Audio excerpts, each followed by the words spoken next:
Ele é digno. Nossa, mas que fraquinho, né? Isso não valeu como louvor não. Vamos aplaudir direito. Aí, louvamos ao Senhor com todo o nosso coração. Você pode sentar-se, querido. Nós temos estudado Apocalipse, capítulo 1, versículos de 4 a 8. E eu expliquei já semana passada o momento em que isso foi escrito, né? João estava na ilha de Patmos, ele estava lá exilado, o governo romano o havia enviado para lá, para fechar a boca do apóstolo de Jesus Cristo. E naquele momento, naquela ilha, que naquele momento era inóspita, que era uma prisão, eles largavam as pessoas lá, tinham que se virar, ele já bem idoso, poderia parecer o último momento da vida dele. Naquele lugar, o Senhor Jesus se revela do céu. E a gente tem falado que nos dias escuros da alma é que o céu se revela na terra e ele se manifesta com graça e poder na nossa vida. A palavra de Deus diz assim: João, às 7 igrejas que estão na província da Ásia, que a graça e a paz estejam com vocês da parte daquele que é, que era e que há de vir, da parte dos 7 Espíritos que estão diante do seu trono, e da parte de Jesus Cristo, a fiel testemunha, o primogênito dos mortos, e o soberano dos reis da terra, aquele que nos ama e pelo seu sangue nos libertou dos nossos pecados, e nos constituiu reinos, sacerdotes para seu Deus e Pai. A ele glória e domínio para todos sempre. Amém.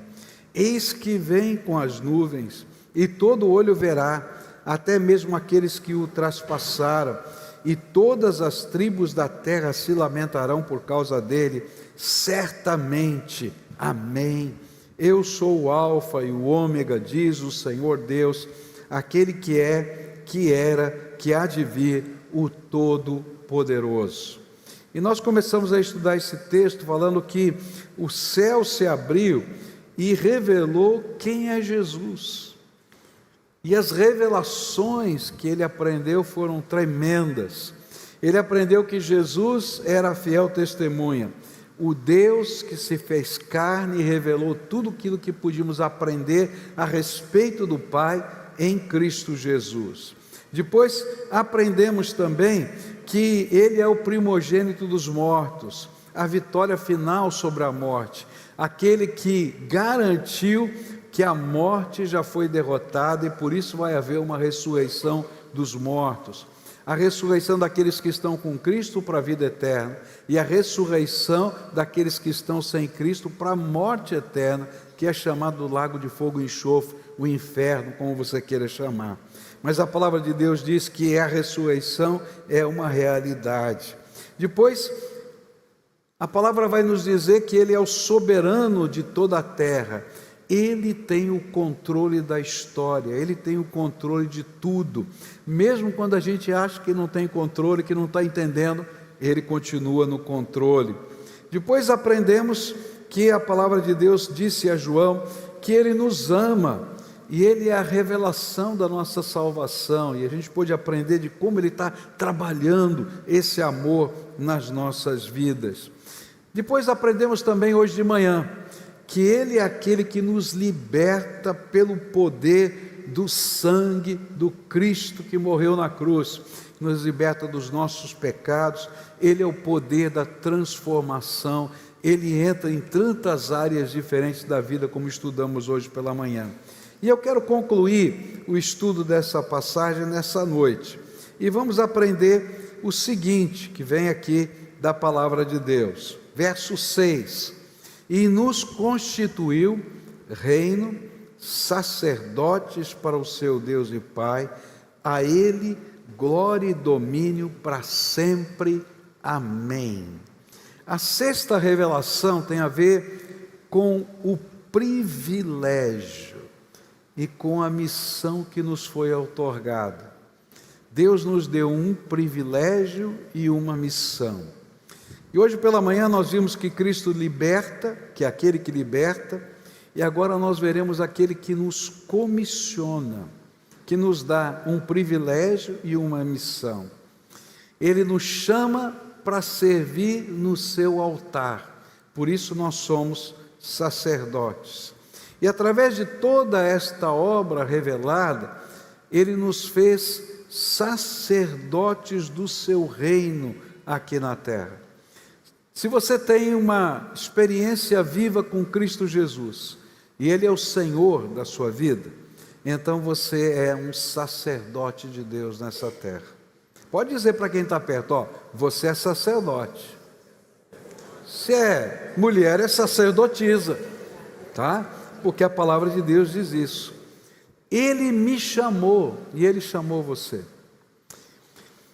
Às vezes a gente imagina que o chamado é só o pastor, que o chamado é só o missionário. Não é assim que às vezes a gente imagina?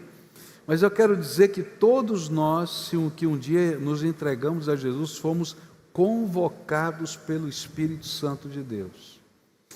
Ele foi lá nos buscar, Ele foi lá nos chamar. E Ele colocou o seu Espírito Santo, como a gente aprendeu hoje de manhã, na nossa vida. Colocou a marca de propriedade. E Ele nos deu as chaves. Há uma coisa linda na palavra de Deus que a gente não entende. A palavra de Deus diz que a igreja de nosso Senhor Jesus Cristo, não só o apóstolo Pedro, mas a igreja de nosso Senhor Jesus Cristo, por causa da sua fé, foi dadas as chaves do reino de Deus aqui na terra. É como se simbolicamente, essa é uma figura de linguagem, Deus pegasse a chave do céu e colocasse na mão da irmã. A chave do céu está aqui. Os tesouros de Deus estão na sua mão. Mas não deu só para ela, porque Ele deu para a igreja. A chave dos tesouros de Deus está na sua mão. E nós somos responsáveis por essas chaves. E a Bíblia vai dizer uma coisa mais forte ainda, que a gente não entende isso, às vezes, a profundidade, a grandeza e o privilégio, porque Ele deu as chaves para a sua igreja, para as pessoas, que a igreja não é um templo, não é uma instituição, são as pessoas chamadas por Deus, porque Ele deu para você e para mim essas chaves. Aquilo que a gente liga aqui na terra é ligado no céu, e aquilo que a gente desliga aqui na terra é desligado no céu. Uau! Você já parou para pensar no privilégio, mas também na responsabilidade que significa ter essas chaves na mão? É disso que Jesus está falando aqui para João. Olha, vocês estão vivendo uma hora escura, mas lembrem, vocês são sacerdotes do Deus Altíssimo, e as chaves do reino estão nas suas mãos. É disso que Ele está falando. Jesus me chamou e chamou cada crente para que sejamos sacerdotes do Altíssimo. O que significa isso? Alguém que representa Deus no mundo e o mundo diante de Deus. Por isso que a gente tem as chaves. Eu represento Deus no mundo, dizendo, olha, o jeito de entrar no céu está aqui, a chave está na minha mão, Jesus Cristo Senhor. Mas eu represento o mundo para Deus. Senhor, tenha misericórdia. E aquilo que a gente liga aqui em oração, Deus está ligando também. Olha que privilégio, que coisa tremenda, que honra que Deus nos deu. Nós que éramos pecadores, escravos do pecado, condenados, mortos espiritualmente, Ele não apenas nos deu vida e vida abundante, mas nos fez sacerdotes do seu reino, do Altíssimo. E ser sacerdote é representar diante das pessoas Deus, é levar pessoas diante de Deus. Deus nos fez pontes entre o céu e a terra. É claro que tudo através de Jesus, ninguém pode ser por si próprio, mas em Jesus nós somos pontes entre o céu e a terra, luz no meio da escuridão, sal no meio da massa, fermento no meio da massa, símbolos que Jesus usou. Ser sacerdote é levar o céu para onde há dor, e levar dor para o altar de Deus. Então, quando a gente está junto com pessoas, a gente tem que entender isso. Deus deu para a gente chaves, e essas chaves são poderosas, e a gente pode abençoar pessoas. Anos atrás a gente começou um ministério dentro de um grande hospital, e começamos a trabalhar com os médicos do hospital. Foi pouco antes da pandemia começou esse ministério, mas na pandemia ele foi mais forte, porque os profissionais da saúde estavam num momento muito difícil, eles não sabiam o que fazer no meio da pandemia, ninguém sabia como tratar aquela doença, havia um medo muito grande. A maioria desses médicos, desse grande hospital que tinha 305 UTIs, e todas elas foram usadas para atender Covid, 305 UTIs. O hospital antigo estava desativado, foi reativado com mais 50 UTIs para outros casos, mas todas as 305 estavam sendo dedicadas para atendimento da Covid. Além dessas 305, como eles tinham equipamentos, foram criadas outras novas UTIs, porque a demanda chegou num ponto que não tinha respirador em lugar nenhum, mas aquele hospital tinha, e ele então conseguiu abrir novas UTIs. Só que você imagina, essa equipe médica toda, praticamente aquele hospital com 1.500 leitos foi fechado para isso. Foi um negócio tremendo. E esses médicos não conseguiam ir para casa, porque tinham medo de levar a doença para sua casa. O hospital criou lugares de abrigo para as enfermeiras, para os médicos. E havia uma grande angústia. E foi naquele momento que a gente entrou ali levando a palavra de Deus. Por quê? Porque nós somos sacerdotes de Deus aqui na terra. Voluntários lá da igreja foram lá levar a palavra de Deus, e nós começamos atendendo os médicos via videoconferência, e aquilo foi tão bom que o hospital disse assim: por favor, eu vou montar uma sala aqui, atende o nosso pessoal aqui dentro. E a gente começou a atender. Aí eles diziam: atenda a nossa família online. A gente começou a atender. E aí disseram para a gente: atende por favor o pessoal que está na fila para falar com a gente, para saber notícia dos seus parentes do lado de fora, porque a gente não sabe como atender. E a gente estava atendendo. Por quê? Porque o sacerdote de Deus leva Deus para as pessoas, mas leva a dor das pessoas para o altar de Deus. E você não imagina o impacto disso. Se você vai hoje naquele hospital, muitos daqueles médicos se converteram.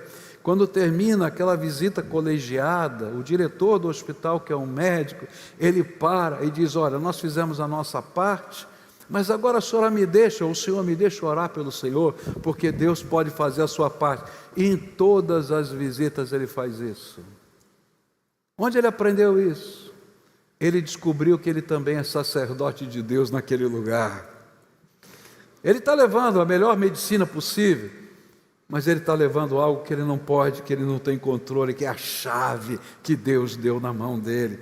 Você é sacerdote de Deus no lugar que você está. Você leva a Deus as pessoas e leva a dor das pessoas para o altar de Deus.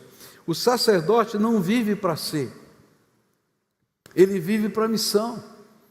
A sua vida é diferente, a sua roupa é diferente, o seu jeito de pensar é diferente, o seu propósito é diferente. Por quê? Porque ele pertence a Deus. A roupa do sacerdote não era qualquer uma, a comida do sacerdote não era qualquer uma. Quando você lê na Bíblia, você vai ver que tem todos esses detalhes, você fica pensando: mas por que isso? Porque eles entendiam que a vida deles pertencia ao Senhor. Nós cantamos aqui hoje, não foi isso? Eu pertenço ao Senhor, a minha vida pertence, tudo que eu tenho, tudo que eu sou, pertence ao Senhor. Isso é coisa de sacerdote. Por isso que você é um sacerdote de Deus. E o sacerdote, o que ele faz? Ele intercede, ele abençoa, ele ministra a graça, ele proclama perdão. Essa é a nossa missão. Deus me chamou e chamou você para ser sacerdote na terra. E ele deu as chaves do reino na sua mão. Agora a minha pergunta é a seguinte: se Deus hoje chamasse cada um de nós, você é sacerdote de Deus, não é isso? Diz assim, vamos fazer aqui uma conferência sacerdotal. Então está chamando todos nós aqui, tá? Está sendo convocado para a conferência. E ele fizesse uma avaliação do nosso sacerdócio. Como é que ele daria a nota para o seu sacerdócio? Como é que ele daria a nota para como você está usando as chaves do reino? Como é que ele daria a nota do que você está colocando no altar? Que dores de pessoas você está colocando no altar? Que pessoas você está visitando com a graça de Deus? Porque ele nos fez sacerdotes e nos deu a chave do reino. Ele nos fez embaixadores do seu reino. Lá em 2 Coríntios capítulo 5, ele vai falar sobre isso, que ele nos fez embaixadores do seu reino. Nós somos enviados para isso, para refletir a glória de Deus e levar a boa mensagem.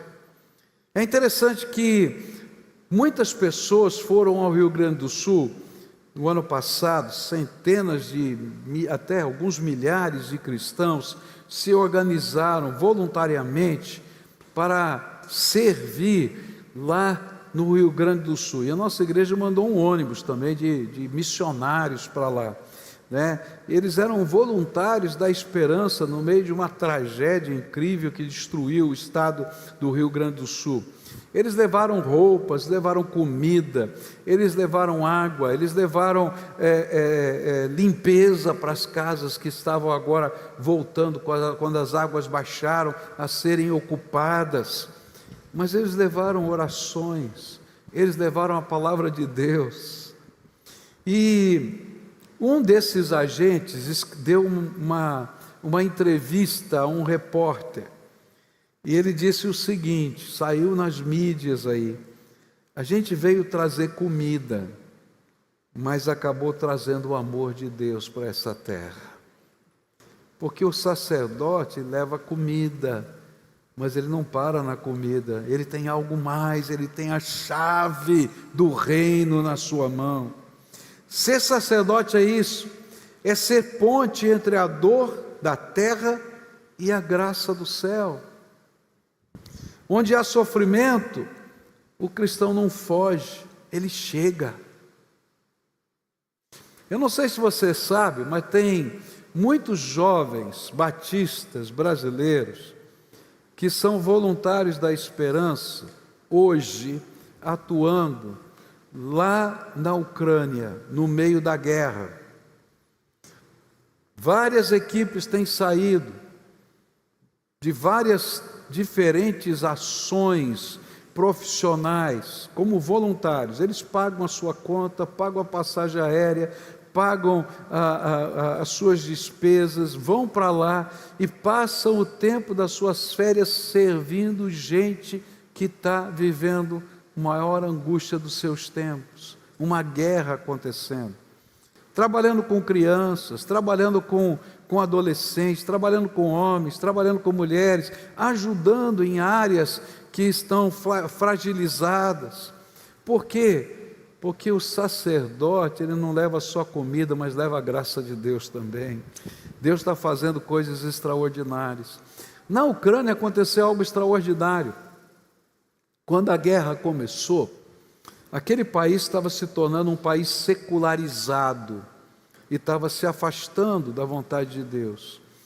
Nos primeiros 30 ou 60 dias, eu não me lembro bem agora, todas as Bíblias que existiam para vender naquele país se esgotaram, porque o povo queria ouvir falar da graça de Deus.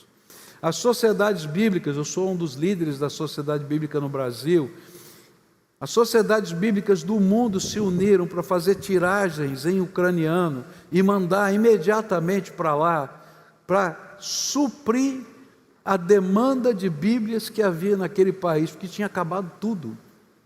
E gente foi levar a Bíblia das maneiras mais estranhas, porque não tinha rota para chegar. Os principais portos estavam sendo invadidos pela guerra, os aviões não desciam naquele lugar, então eles tinham que entrar pela Polônia e depois de carro chegar lá. E algumas dessas Bíblias chegaram em blindados, porque não sabiam que a gente estava levando Bíblia, mandavam bomba para lá, atiravam desse negócio. Gente, coisa incrível, mas havia fome de Deus. Fome de Deus. O antigo embaixador da Ucrânia no Brasil virou um amigo meu por causa da família que mora na cidade de Curitiba, e ele está na Ucrânia. Um dia ele me liga. Ele era um homem assim que era ateu e primeiro acreditou que Deus existe, deu o primeiro passo, deixou de ser ateu, mas está num processo. E ele me liga, e eu atendo. Quando vejo o telefone dele, eu sabia que ele estava na Ucrânia, atendi, os fusos horários diferentes. Ele disse: pastor, eu estou ligando só para o senhor orar por mim, porque essa noite foi a noite mais terrível, tantos drones caíram, tanta coisa aconteceu, as sirenes não pararam de tocar, a guerra está forte aqui como o senhor nunca imagina, e eu confesso, eu estou com medo, ore por mim. Sacerdote é isso, ele está lá para levar o amor de Deus e levar a dor de alguém até a presença de Deus. Essa é a nossa missão sacerdotal. Ser sacerdote é essa ponte entre a dor da terra e a graça do céu. E a gente chega onde tem dor. O mundo precisa ver em nós Cristo, o Cristo que está vivo, que está agindo, que está trabalhando através das nossas vidas. Quando a igreja entende o seu sacerdócio, um milagre acontece. O inferno recua e o reino de Deus avança. Sabe por que eu acredito na fogueira santa? Naquelas armas queimadas? Porque eu não acredito que isso vai acontecer por causa de um pastor ou de uma igreja. Não é assim que Deus trabalha. Mas eu acredito que Deus vai levantar a sua igreja, todos os crentes, homens e mulheres, cheios do Espírito Santo, e cada um vai levar um pouquinho da graça no meio dessa cidade. E sabe, a transformação ela não acontece num milagre espontâneo, momentâneo, assim, pá, acabou, virou tudo, não. Sabe como acontece com uma casa que está ruindo? Os alicerces vão sendo minados. Às vezes tem uma infiltração de água, às vezes tem um terremoto que quebrou ali, às vezes tem alguma coisa que aconteceu e mina aqueles alicerces. E de repente, quando você menos espera, tudo cai. Eu creio que a obra de Deus é assim, Deus pega os seus sacerdotes e espalha. E eles estão fazendo a obra dele aqui, e o reino das trevas está perdendo. Tem uma canção que diz, né? Ganhamos mais um, né? O inferno perdeu mais um, e o inferno perdeu mais um. E de repente a casa cai, e o domínio vai para baixo, porque foram minados os lugares pela graça de Deus. Quando a igreja se levanta, o inferno recua e o céu avança. E é isso que Deus quer fazer, levantar o seu reino de sacerdotes. E a gente acha, às vezes, como sacerdote, que a nossa missão é muito pequenininha, que não vai fazer muita diferença. Esse é o cochicho de Satanás, porque ele sabe, quando o povo de Deus se levanta para fazer a obra dele, você no teu cantinho, lá no teu lugar, e o inferno perdeu mais um, e o inferno perdeu mais um. vai chegar uma hora que vai cair as estruturas do diabo nessa terra. Mas ele que precisa levantar um reino de sacerdotes. Durante a Segunda Guerra Mundial, quando Londres foi bombardeada pela Alemanha, um pastor se ajoelhou no meio dos escombros de uma igreja. Uma igreja havia ruído, acabou, não tinha mais lugar. A igreja não existia mais, o prédio não existia mais. E ele se ajoelha no meio dos escombros e faz a seguinte oração. Olha que oração poderosa. Senhor, os prédios caíram, mas o altar continua de pé. É isso que o sacerdote faz. Ele é o altar ambulante que chega a todos os lugares.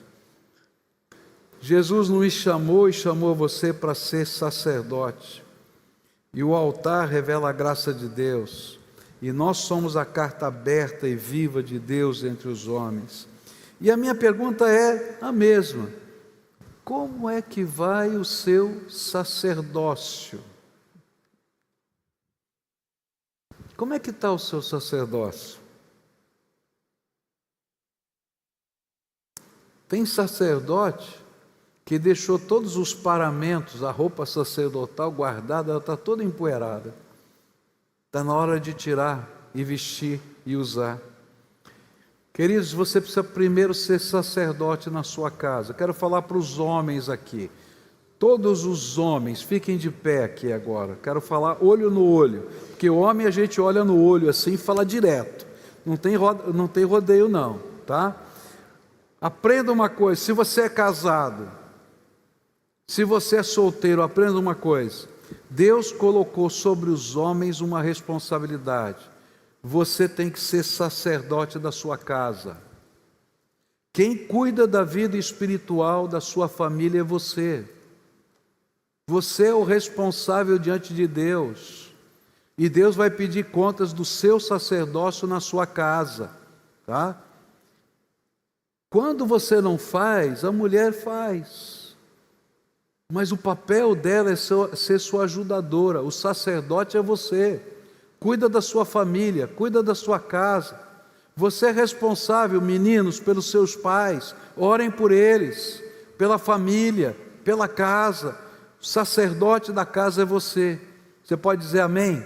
Amém. Senta aí agora, tá? Mas o sacerdócio não para em casa. O sacerdócio vai além. Se você trabalha, tá? Deus te fez sacerdote na empresa em que você está. Naquele lugar que você está trabalhando, Deus te fez sacerdote. Ali é o teu altar. E aquelas pessoas são os alvos da graça de Deus. Seja um bom sacerdote onde Deus te colocou. Se você estuda, querido, lá na tua escola, homem ou mulher, Deus te fez sacerdote. E você está lá para ser uma bênção. Nos relacionamentos pessoais, Deus que está no controle de tudo, Ele que fez esses relacionamentos nascerem, acontecerem. E Ele fez você sacerdote nesses relacionamentos. Ser sacerdote é permanecer em pé diante de Deus em favor das pessoas e interceder quando tudo parece ruir e levar luz onde há trevas. Essa é a minha missão, mas é a sua também. Ele ainda prometeu nos dar poder para fazer isso. Ele não somente deu as chaves, aquilo que você liga aqui, está ligado lá, mas olha a promessa de Jesus. Ele disse assim lá em Marcos 16, versos 16. Lembra, o 15 diz, ide por todo o mundo, pregai o evangelho a toda criatura. Não é isso mesmo? Depois ele continua, diz assim, e estes sinais acompanharão aqueles que creem. Em meu nome expulsarão demônios, falarão novas línguas, pegarão em serpentes, e se beberem alguma coisa mortífera, não lhes fará mal. Se impuserem as mãos sobre os enfermos, eles ficarão curados. O que a palavra de Deus está dizendo é que Deus vai nos dar, além das chaves, graça que autentique a nossa missão. Não é que você tem poder saindo da sua mão, mas se você crê que você é sacerdote, você vai falar com o Todo-Poderoso, e quando a gente ora, coisas de Deus acontecem. E aí então a gente diz, vamos orar.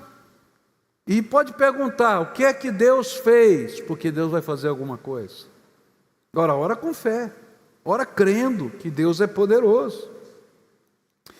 Hoje Jesus quer abençoar a sua missão sacerdotal, mas você tem que se comprometer a vivê-la.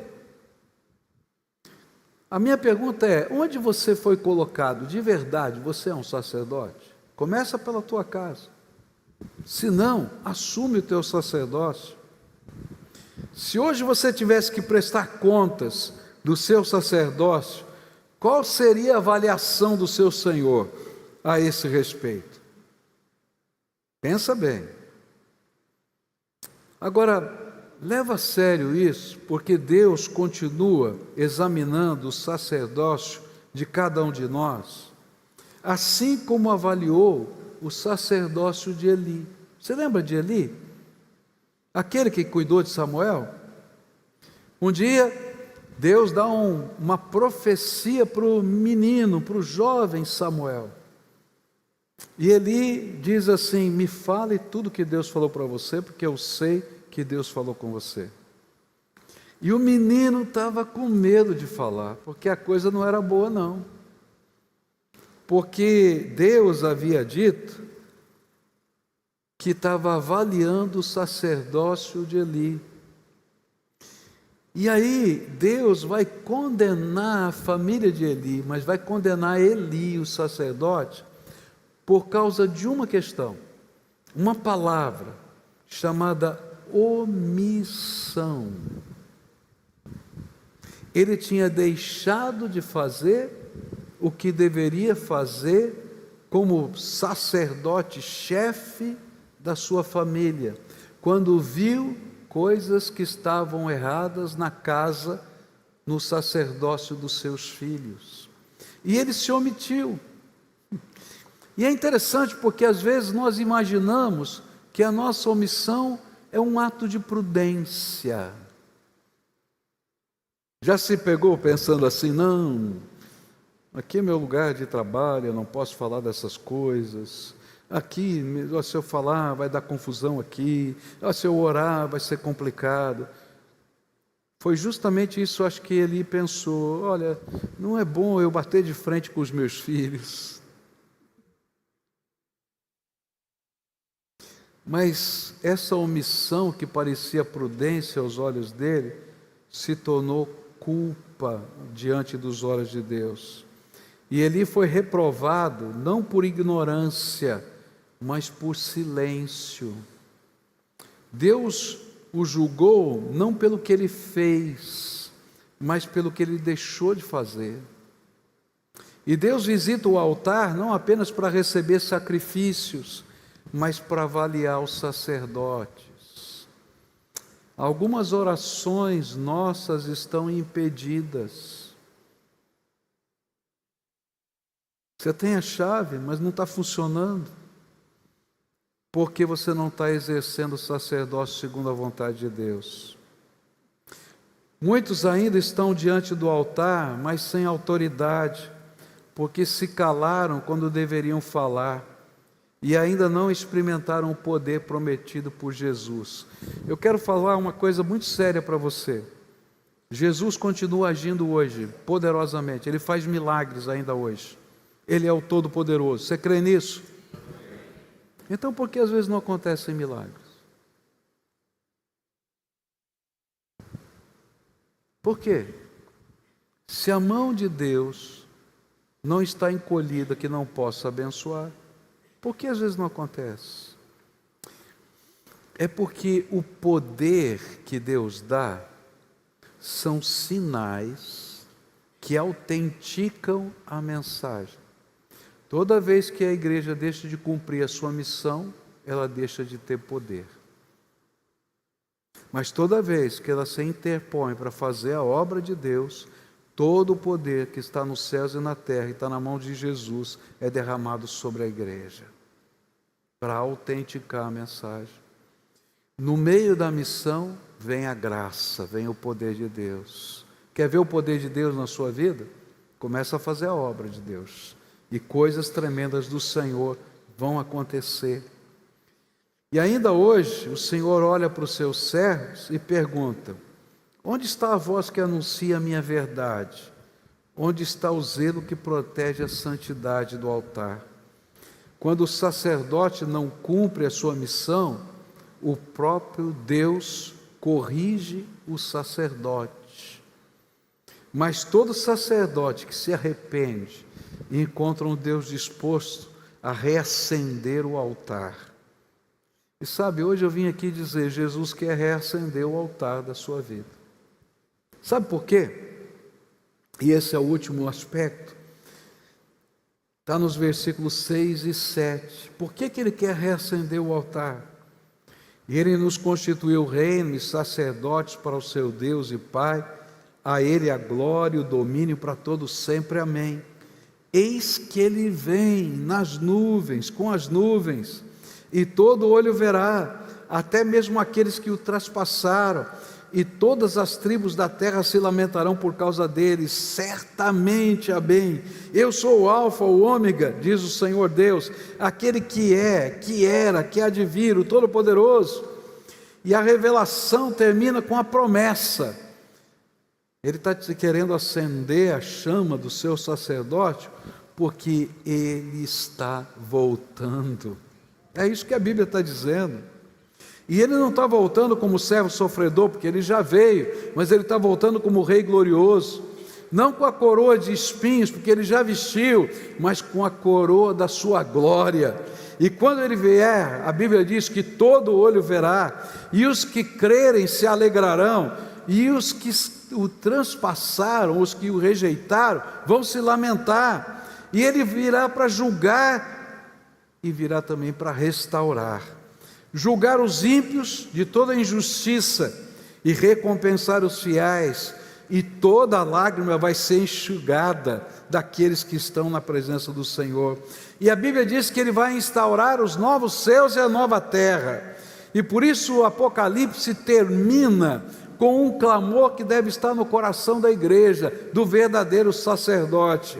Lá em Apocalipse 21, 20, o penúltimo versículo do Apocalipse, ele diz assim: ora, vem Senhor Jesus, vem logo, nós estamos aguardando, vamos, nós estamos prontos, Senhor.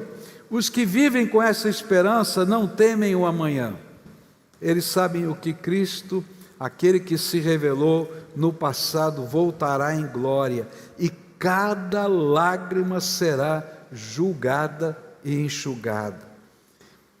Quando o missionário Hudson Taylor já estava bem idoso, ele escreveu numa carta algo que só um sacerdote consegue entender.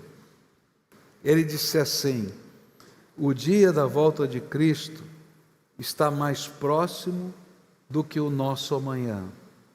Olha que coisa profunda. Jesus está voltando e nós estamos preparando a vinda dele. E essa consciência, Hudson Taylor, missionário na China, fazia viver preparado, com o coração limpo, a alma rendida e exercendo o seu sacerdócio até o fim. Quando ele vier, não vai haver mais segredos. Os reis da terra se calarão, os povos se prostrarão, toda língua confessará aquilo que está na Bíblia: Jesus Cristo é o Senhor. E quando ele vier, o rei procurará os seus sacerdotes, que deverão estar de pé, com as mãos sujas de serviço e não da indiferença. O missionário brasileiro Rômulo Oliveira morreu num acidente na África, enquanto servia na cidade, lá no país de Moçambique. Isso aconteceu em 2023. E ele deixou gravada uma mensagem dias antes. Olha que coisa interessante. Ele disse assim: se eu morrer aqui, não chorem por mim, preguem, porque o rei está voltando. Uau! Os que vivem como sacerdotes morrem como missionários, mas ressuscitam como reis, porque o Senhor nos chamou para julgar a terra e reinar com Ele. A minha pergunta é: como é que vai o seu sacerdócio? Porque essa é uma missão urgente. Eu não sei quando Jesus vai voltar.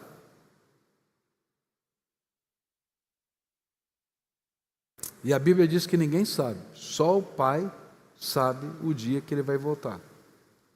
É isso que está na palavra. É um segredo. A palavra de Deus diz que tudo está sempre pronto e preparado. O que é que falta? O número daqueles que Deus já determinou para a salvação eterna. Por isso, o sinal mais importante da segunda vinda de Cristo é a pregação do Evangelho em toda língua, tribo, raça e nação. Esse é o maior sinal. As pessoas às vezes perguntam: esse negócio está acontecendo em Israel, será que... Eu falo assim: olha, a Bíblia fala que muitas dessas coisas vão acontecer, mas que esse não é o sinal, é só o princípio das dores. O sinal é que o Evangelho seja pregado em toda a terra. Esse é o sinal. Agora, esse dia está chegando, queridos. Por quê? Porque quando se falava de pregar a palavra de Deus em toda a terra, a gente tinha tantas dificuldades. Como é que vai chegar essa palavra? De que jeito vai chegar? Nesse momento, ainda que eu esteja só falando português, tem gente na Rússia ouvindo esse sermão, tem gente na China ouvindo esse sermão, tem gente na Europa ouvindo esse sermão, no Tahiti, na Índia. Sabia disso? É incrível.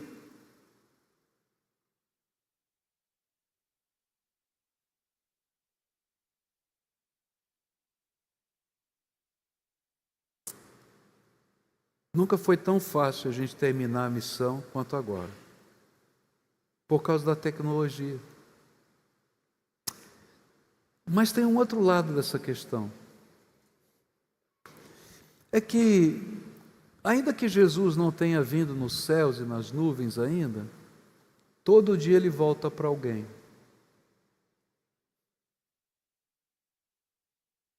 Todo dia Ele volta para alguém. Eu fiquei surpreso. Essa semana eu estava fazendo umas contas, né? Eu gosto de matemática. Então, como estava fazendo umas continhas assim, nós já, nesse período aqui que Deus me permite estar como pastor dos irmãos, nós já recebemos como membros da igreja cerca de novos 300 pessoas, mais ou menos. Eu estou arredondando os números para os dois lados que eu vou falar, tá?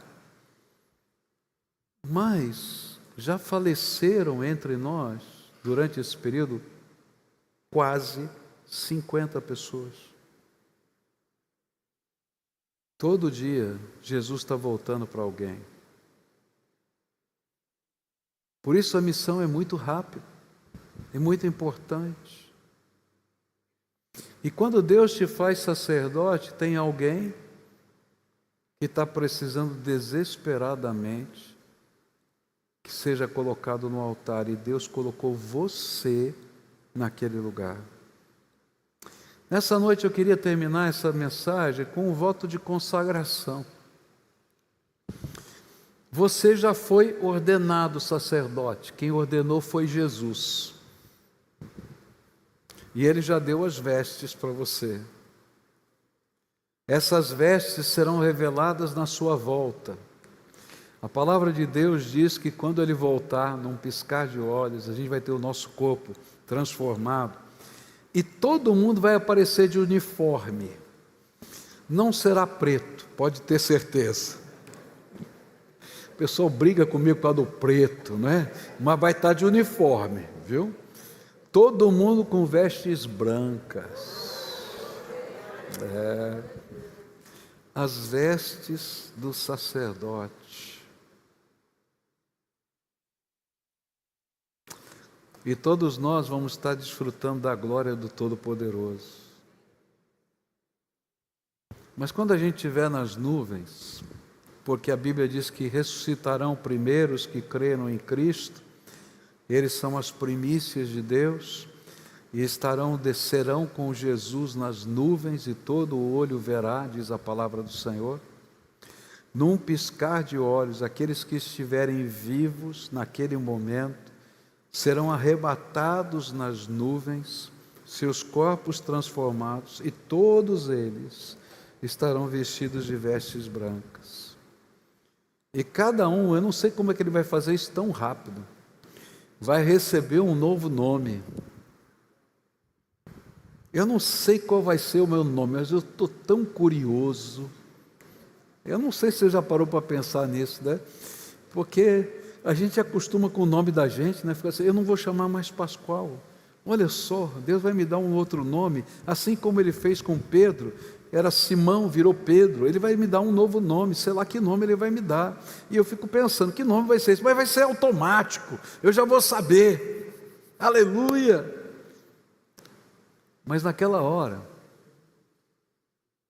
a gente vai olhar para baixo.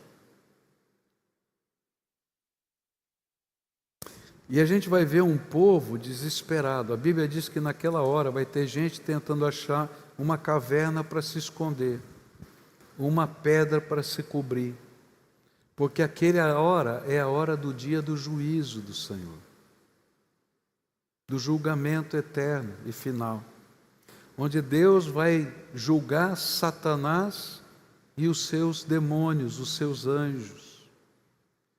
E quando ele terminar o julgamento de Satanás e dos seus demônios, que serão acorrentados e lançados no lago de fogo e enxofre, está em Apocalipse capítulo 20, ele vai abrir os livros. Os que estão com o seu nome escrito no livro da vida já vão estar lá revestidos de glória. Mas todo aquele que não foi encontrado no livro da vida será lançado no lago de fogo e enxofre, e aquela vai ser a chamada segunda morte, o inferno, por toda a eternidade. É isso que está na Bíblia. E naquele dia, a gente vai estar olhando e vai ver pessoas que a gente conhece.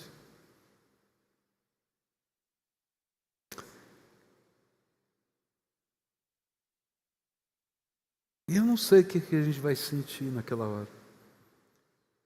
Se a gente podia ter feito algo melhor no cumprir da missão. Nessa noite eu queria pedir que Deus nos desse graça para cumprir essa missão. A investidura, a ordenação Ele já nos deu. Mas eu queria fazer uma consagração aqui. Senhor, me faz um sacerdote melhor. Senhor, me ajuda a levar a Tua graça, me ajuda a abençoar pessoas. Senhor, quando eu orar por pessoas, cura. Quando eu orar por pessoas, salva. Quando eu orar por pessoas, liberta. Que isso seja um testemunho de que essa palavra é viva e verdadeira.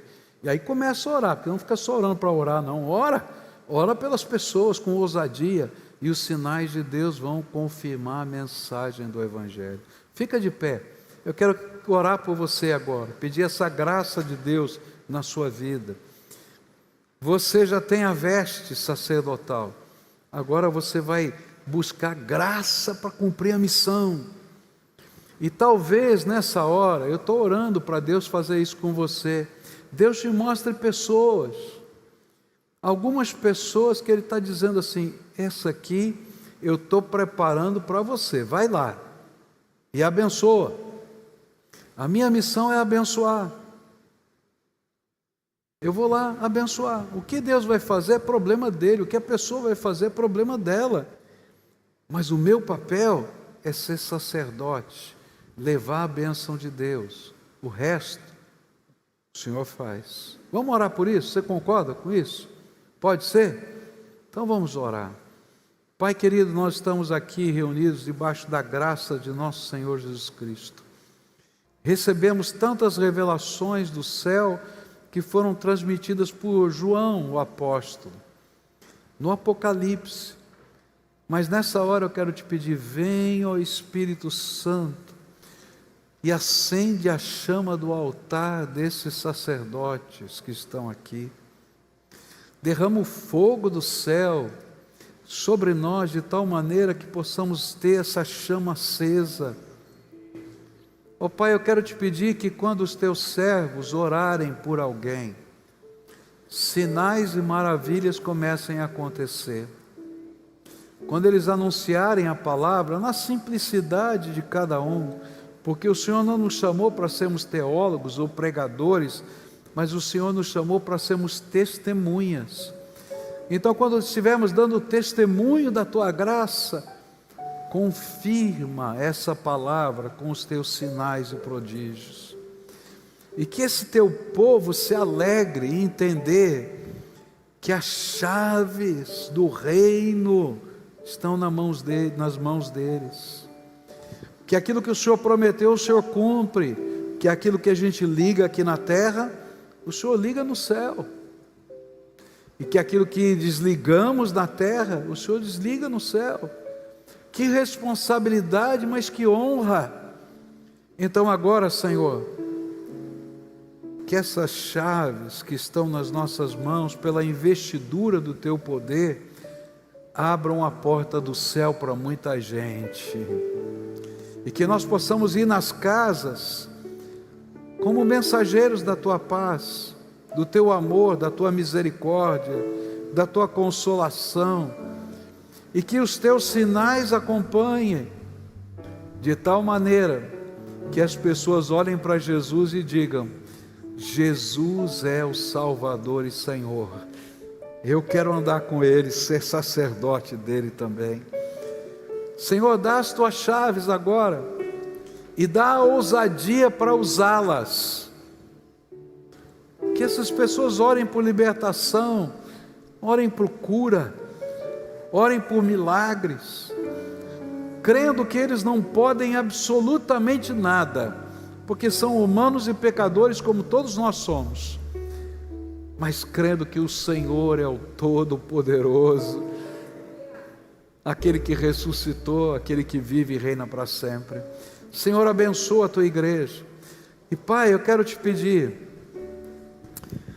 Senhor, que aquele sonho de ver as armas do tráfico queimadas em praça pública comece a acontecer, o Senhor minando os alicerces do poder das trevas nessa cidade, e que o Senhor nos use como emissários Teus para arrancar do inferno mais um, e mais um, e mais um, até que caia por terra.